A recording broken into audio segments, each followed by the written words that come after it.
Hello friends, आप सभी का स्वागत है हमारे इस यूट्यूब चैनल में। आज हम सीखने वाले हैं कक्षा 10 की गणित में। अब प्रश्नावली 3.2 उसका पार्ट 2 आया गया है। ये पार्ट 2 है। इसमें क्वेश्चन हम करने वाले हैं दूसरा, तीसरा और इसी के पार्ट्स को। देखते हैं कितने पार्ट्स हम कर पाते हैं।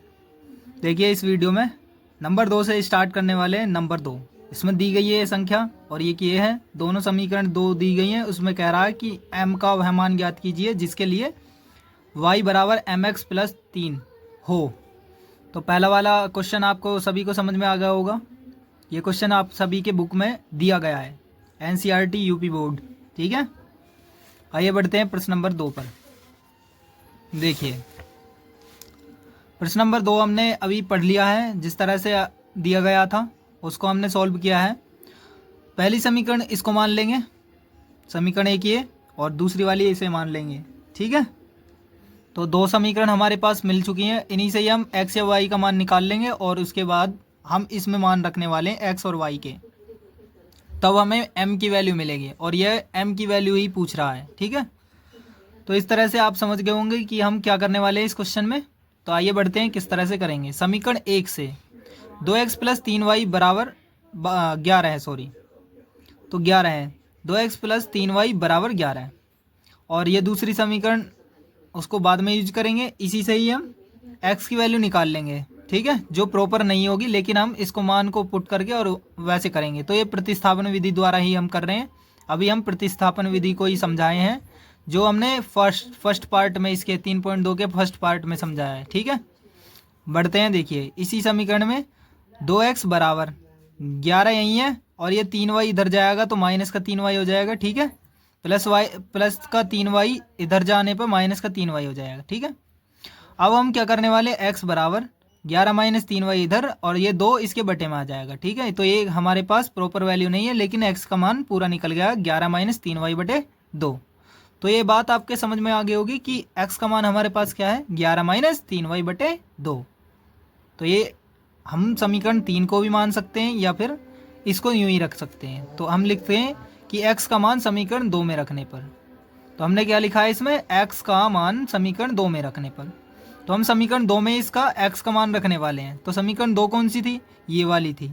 ठीक है, अभी आपको दिख रही होगी समीकरण 2, इसमें हम x का मान रखने वाले हैं। तो देखिए 2 x की जगह पर हम क्या रखें, ये वाली हमने समीकरण लिख दिया है कि ये दूसरी समीकरण है। ठीक है, इसको समझ लीजिए। तो 2x की जगह पर हमने रखा है 11 माइनस 3y बटे 2, तो ये हमने रख दिया है माइनस 4y बराबर माइनस के 24। ठीक है, 2। अब देखिए यहाँ ध्यान से समझते रहिए एक के बाद एक, तभी आपके समझ में आएगा। 2 से 2 डिवाइड कर दिया है हमने, ये वाला इससे कट जाएगा और बाकी ये देखते रहिए। इसके नीचे भी हम क्या मानने वाले हैं, इसके नीचे 1 मान लेंगे और इसका डिवाइड करेंगे। ठीक है, हमने सिर्फ 2 से 2 डिवाइड कर दिया है। अब देखिए हमारे पास क्या क्या चीज़ वैल्यू बची है। तो 11 माइनस 3y और ये माइनस के 4y बचा है। ठीक है, बात समझ में आ गई। आप ये मत समझिए कि इसके साथ हम गुणा करने वाले हैं, नहीं, ये हमारा बस 4y है। ठीक है, 2 की 2 से इसको डिवाइड कर दिया गया है तो इसका 2 का रोल खत्म हो गया नीचे बटे वाली संख्या का। ठीक है, तो 11 माइनस 3y माइनस 4y बराबर हमारे पास ये 24 जो है माइनस का, वो लिख दिया गया है। अब उसके बाद हम क्या करने वाले हैं, 11 माइनस 3y बराबर माइनस 4y बराबर 24, ये जो दिया गया है हमारे पास। अब हम एक के बाद एक देखते हैं। 11 माइनस, ये दोनों संख्याएं माइनस की होती है। मैं आपको समझा चुका हूँ कि जब भी एक जैसे चिन्ह दिखाई दे, माइनस के हों चाहे प्लस के हों, इस तरह से, तो वहाँ संख्या हमेशा जोड़ते हैं। और जहाँ अलग अलग चिन्ह दिखाई दे जाए, एक माइनस का हो एक प्लस का हो, तो वहाँ हमेशा संख्या घटाते हैं। ठीक है, जैसे ये हो यहाँ, या फिर इस तरह से हो, तो यहाँ संख्याएं घटाई जाएंगी क्योंकि ये प्लस का है ये माइनस का है, तो यहाँ घटाई जाएगी। तो एक बचेगी, 6 में से 5 गया 1, और यहाँ माइनस 6 है, माइनस 6 और ये प्लस 7 है। तो क्या करेंगे, यहाँ भी हम संख्या को घटाएंगे। तो 7 में से 6 गया, कितना बचेगा, 1। ठीक है, बात को समझ में आ गया आपके। अब इसके बाद आगे चलते हैं किससे, और इनमें क्या करना है, हमें जोड़ना है। देखिए 4 और 5 कितने हो गए, माइनस के 9 हो जाएंगे। जो चिन्ह रहेगा वही आएगा, जुड़ने के बाद भी जुड़ तो जाएगी संख्या लेकिन चिन्ह वही रहेगा। 3 और 4 7, ये प्लस का है तो सिंगल वाली संख्या पे हम प्लस नहीं लगाते हैं, जैसे ये वाली संख्या शुरू की लिखी गई है। ठीक है, बात समझ गए आप, इस तरह से। अब देखिए यहाँ 11 ये दोनों संख्याएं माइनस में है तो इन दोनों को जोड़ दिया जाएगा, लेकिन चिन्ह माइनस का लगेगा। माइनस के 3 और 4 7, 7 वाई हो गए बराबर माइनस के 24। ठीक है, अब यहाँ करने वाले हैं 11 और ये 24 दो इधर को भेज देंगे, क्योंकि संख्या संख्या एक तरफ कर लो, और जो चर पद है यानी वाई की संख्या है, यहाँ वाई है तो वाई, तो इसको इधर भेजेंगे वाई को, 7 वाई को। समझिए बात को। 11 ये 24 इधर भेजा, माइनस का 24 बराबर कूदने पर दूसरी साइड जाने पर प्लस का हो जाएगा। चिन्ह चेंज हो जाते हैं बराबर में जाने पर। गुणा का भाग बन जाता है, भाग का गुणा, जोड़ का घटा और घटा का जोड़। ठीक है, तो -24 क्या बन जाएगा, प्लस के 24 हो जाएगा, और बराबर ये माइनस के 7 वाई जो इधर जाने पर प्लस के 7 वाई हो जाएगा। सिंगल संख्या के आगे हम कभी भी प्लस का निशान चिन्ह यानी लगाते नहीं हैं। ठीक है, चिन्ह नहीं लगाते। अब बात को समझ गया है कि 11 24 कितने हो जाएंगे, अब 35। ठीक है, बराबर 7 वाई। 7 से 35 को काट दिया जाएगा, या फिर ये वाले 7 इसके नीचे आ जाएगा। 7 से फिर 35 को तब भी काटेंगे तो कितना आ जाएगा, 5। 7 पंजे 35, यानी वाई की वैल्यू क्या हो जाएगी, यहाँ समझिए, देखिए 35, ये 7 इसके डिवाइड में जाएगा, यानी ये दोनों गुणा में है, और जो बराबर में जाती है संख्या तो हमेशा डिवाइड में हो जाएगी, यानी गुणा से भाग बन जाएगी। 7 बराबर वाई। देखिए ये 35 है और ये 7 इसके नीचे आ जाएगा, और 7 से अब हम 35 को काटेंगे तो 5 बार में कट जाएगा। तो y की वैल्यू हमारे पास क्या हो चुकी है, 5। तो ये मैंने लिख दिया इस तरह से। अब हम क्या करने वाले हैं, देखिए इसके बाद समीकरण 3 में, यानी समीकरण 3 कौन सी बनाई, ये वाली, तो समीकरण 3 में रख दो, समीकरण 1 में रख दो, समीकरण 2 में रख दो। किसी में भी मान रखने के बाद हमें एक वैल्यू निकालनी है, यानी x की। हमारे पास y की वैल्यू मिल चुकी है, अब हम निकालते हैं x की वैल्यू। तो समीकरण 3 में y बराबर 5 रखने पर 5 ही तो निकला है y का मान, तो इसलिए 5 रख दिया हमने। x बराबर, समीकरण ये थी हमारी 3 जो ही ये वाली। ठीक है, तो इसमें मान रखेंगे हम y का मान 11 माइनस 3 गुणा और y का मान 5 बटे 2। 11 माइनस 3 पंजे 15 बटे 2। 15 में से 11 गया, कितना बचेगा, तो माइनस के 4 बचेगा। क्यों, क्योंकि एक प्लस की एक माइनस की, हमेशा घटाना है, और जो बड़ी है उसमें से छोटी वाली घटा देनी। तो 15 में से 11 गया, 4 बचेगा, काहे का, माइनस का, क्योंकि माइनस की 15 ज़्यादा थी संख्या। ठीक है, इसलिए माइनस के 4 बचेगा, और बटे 2। ठीक है, बटे 2 कर देंगे, और 2 से 4 को डिवाइड करेंगे तो 2 बचेगा, यानी 2 दूनी 4, और ये माइनस का लगा दिया जाएगा। तो ये माइनस का 2 है, यानी x की वैल्यू क्या आ चुकी है, माइनस की 2। अब इससे आगे हम करने वाले हैं, अब हम x का मान प्राप्त करने के लिए इसमें से x का मान प्राप्त करने के लिए, यहीं नहीं, यहाँ पर m का मान प्राप्त करेंगे हमें। तो अब हम m का मान प्राप्त करने के लिए इस वाली समीकरण को यूज करेंगे। इसमें हम x और y दोनों के मान रख देंगे, और इसके बाद इसको सोल्व करके हमारे पास m की वैल्यू आ जाएगी। m की वैल्यू क्या है नहीं। तो इसलिए बढ़ते हैं हम आगे के लिए, आगे क्वेश्चन को इसको देखते हैं। और अभी भी चैनल पे आप नए हैं, इस चैनल पे आप नए आए हो तो इस चैनल को सब्सक्राइब कीजिए, और जो हमारे यूट्यूब परिवार में जुड़ चुके हैं वह सभी अपने दोस्तों को शेयर करें, ताकि अपने दोस्तों को भी इस मैथ्स के क्लासेस में जोड़ सकें। ठीक है, बढ़ते हैं आगे। देखिए y बराबर mx प्लस 3, इसमें हमारे पास 2 मान आ गए थे, y बराबर 5 आया था और x बराबर माइनस के 2 आया था। ठीक है, तो हमें y का मान, जहाँ पर y दिख रहा है तो y की जगह पर 5 रख देना, बराबर m, और इनके बीच में गुणा का निशान होता है। x की वैल्यू क्या रखनी है हमें, माइनस की 2 और प्लस 3। ये चीज़ आपको समझ आ गई होगी कि हमने मान किस तरह से रखे हैं।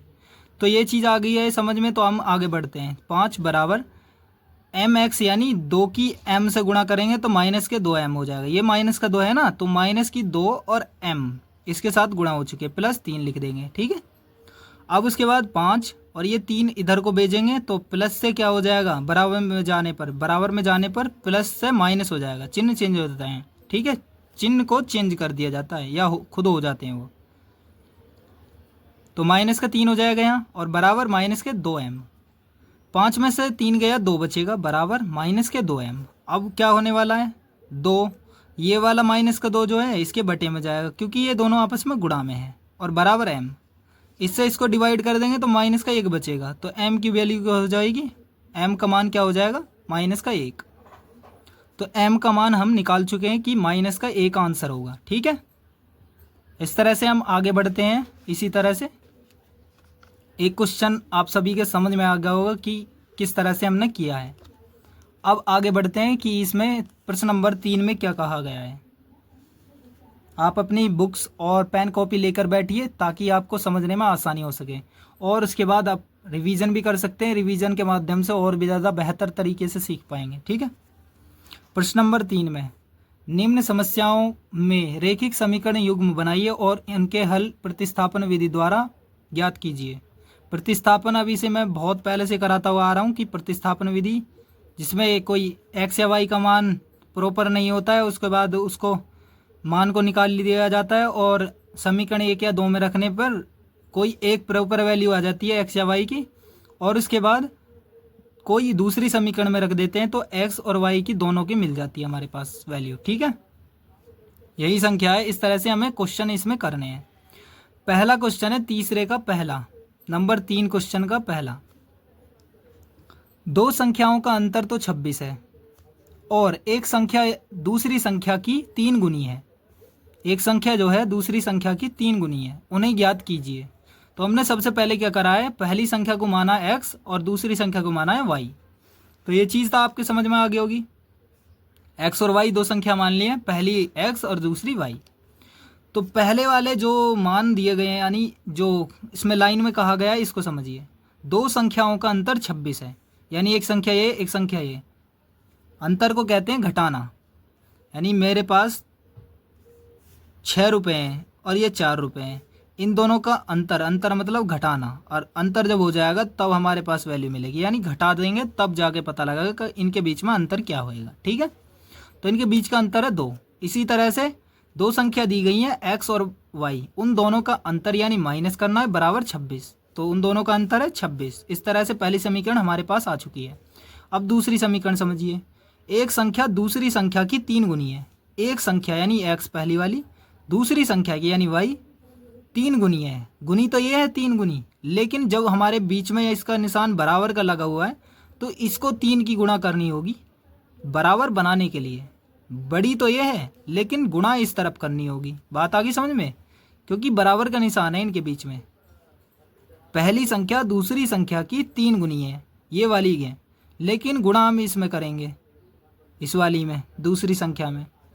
जो बड़ी होती है उसको तो रहने देते हैं, जो छोटी है उसमें गुणा करते हैं ताकि ये दोनों आपस में बराबर हो सके, क्योंकि चिन्ह इनका बराबर का निशान है इनके बीच में। ठीक है, तो दूसरी समीकरण भी हमारे पास आ चुकी है। अब हम इनके द्वारा से ही x और y का मान निकालने वाले हैं, और उसके बाद संख्या पता करेंगे कि कौन सी संख्या है, क्योंकि हमें बताया गया है कि उन्हें ज्ञात कीजिए,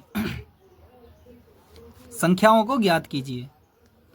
तो पहली संख्या किस तरह से, अब समीकरण 1 में x बराबर 3y रखने पर, x बराबर हम निकाल रहे हैं, देख लीजिए, क्योंकि यहाँ x की वैल्यू मिल चुकी है हमारे पास सीधी, तो हम x बराबर 3y रख सकते हैं। ठीक है, तो हमने इस तरह से ही रखी है। पहली समीकरण में ही समीकरण 1 कौन सी, ये वाली, और दूसरी है ये वाली, तो हमारे पास सीधी सीधी दिख रही है कि x की वैल्यू है 3y खाली, और समीकरण भी हमारी यही बनी है और मान भी हमारा यही निकल चुका है प्रतिस्थापन विधि से। हमने तो कोई यूज भी नहीं किया अभी फ़िलहाल, तो आप समझ चुके हैं इस चीज़ को। अब समीकरण 1 में x बराबर 3y रखने पर, तो हमें कहाँ रखना, समीकरण 1 में रखना और x का मान 3y रखना। तो x माइनस y बराबर 26, यानी x की जगह पर 3y माइनस y बराबर 26। 3y ये है और ये 1y है, y खाली 1y होता है। 3y में से y घटाओगे यानी 1y घटाओगे तो 2y आ जाएगा बराबर 26। अब ये जो दो जो है आप समझिए इस तरह से कि y बराबर 26 और ये 2 जो है ये गुणा में है, और बराबर में इसके पास पहुंचाने के लिए हमें जब पहुंचाते हैं तो गुणा से भाग बन जाता है, यानी बटे में आ जाता है। अब हम इसकी भाग को करेंगे, 2 एकम 2 और 2 तिया 6, तो 13 आ जाएगा। तो y बराबर 13 आ चुका। अब हम y बराबर 13 जो है उसको समीकरण 2 में रख लेंगे। ठीक है, समीकरण 2 में जब रख देंगे तो 2 कौन सी है हमारे पास समीकरण, x बराबर 3y है, तो x बराबर 3 और y का मान हमारे पास 13 है, तो 13 रख देंगे, तो x बराबर क्या हो जाएगा, 13 तिया 39। ठीक है, तो x की वैल्यू मिल गई, y की वैल्यू मिल गई। तो x की वैल्यू यानी पहली संख्या थी हमारी, अतः पहली संख्या x बराबर क्या होगी 39, और दूसरी संख्या क्या होगी y बराबर 13। तो समझ में आ गई कि पहली संख्या x थी, उसकी 3 गुनी ये है, लेकिन गुणा हमने कहाँ की थी, इस वाले में। तो 3 गुणा ये y का मान 13, जब ही तो बराबर बने थे, 13 तिया 39, जब ही तो बराबर हुए थे। ये 13 थी, 3 गुनी ये है, लेकिन गुणा हमने इस तरफ की थी। तो ये दोनों हमारे आंसर हो चुके हैं, यानी पहली संख्या 39, दूसरी संख्या 13। अब तीसरे का दूसरा पार्ट करने वाले हैं हम, देखते हैं, आगे बढ़ते हैं। देखिए तीसरे का दूसरा, दो संपूरक कोणों में से बड़ा कोण छोटे कोण से 18 अधिक है, 18 डिग्री अधिक बता रहा है वो। तो उन्हें दोनों कोणों को ज्ञात कीजिए। दो कोण दिए गए हैं, बड़ा कोण और छोटा कोण। संपूरक कोण होता है 180 डिग्री का, ठीक है। संपूरक कोण कितना होता है, 180 डिग्री। दो संपूरक कोण दिए हैं, उनमें से बड़ा कोण छोटे कोण से 18 डिग्री अधिक है, बड़ा वाला अधिक है छोटे वाले से। तो हम इसी तरह से क्वेश्चन को करेंगे। माना दो संपूरक कोणों में बड़ा कोण x है, तो बड़ा कोण मान लिया हमने x और छोटा कोण y मान लिया, ठीक है। तो उनके बीच में अंतर कितना है, x और y। देखिए समझिए, बड़ा कोण छोटे कोण से 18 अधिक है, तो इनके बीच में भी तो अंतर 18 का ही होएगा। बड़ा कोण छोटे कोण से 18 ज़्यादा है, समझ में आई। ये बड़ा कोण होएगा, यहाँ छोटा होएगा। जब घटाओगे तो 18 तब पता लगेगी, तभी तो पता लगेगी कि हाँ ये वाली संख्या दोनों को घटाने पे हमें 18 पता लगी कि हाँ 18 डिग्री है ज़्यादा, ठीक है। इस तरह से समझिए कि इन दोनों के बीच में अंतर 18 डिग्री। तो पहला समीकरण तो यही बन गया। अब दूसरा समीकरण किस तरह से बनेगा। दूसरा हमें पता होता है कि इन दोनों को अगर जोड़ दिया जाए तो 180 डिग्री बैठेगा। संपूरक कोण का, क्योंकि संपूरक कोणों का योग 180 डिग्री होता है, ठीक है। संपूरक कोण दो जो होते हैं उनको जोड़ने पर पूरा 180 डिग्री बैठता है, एक 180, चाहे वो 90 हो चाहे कोई दूसरा कोण हो, और दोनों को जब कोणों को जोड़ दिया जाता है 180 डिग्री बैठ जाता है, ठीक है। पूरा संपूरक हो जाता है इस तरह से। संपूरक पूरा करने वाला, 180 डिग्री को पूरे करने वाले दो कोण, ठीक है। तो संपूरक समझ में आ गया। ये दो हमारे पास समीकरण बन चुके हैं, x माइनस वाई बराबर 18 और x प्लस वाई बराबर 180। अब हम आगे बढ़ते हैं। अब समीकरण एक से यूज करेंगे ये वाली को, x माइनस वाई बराबर 18 को। तो x बराबर 18 यहीं, ये वाली y इधर भेज देंगे तो प्लस की y हो जाएगी। बात आ गई समझ में। इससे आगे बढ़ते हैं। अब x का मान समीकरण 2 में रखने पर, x का मान ये आया, प्रॉपर नहीं है लेकिन फिर भी हम इस मान को रखेंगे, असली वाला प्रॉपर हमें मिल जाएगा, इसको रखने के बाद मिल जाएगा, ठीक है। x प्लस वाई बराबर 180, यानी समीकरण 2 ये है, इसमें मान रखने वाले हैं x का।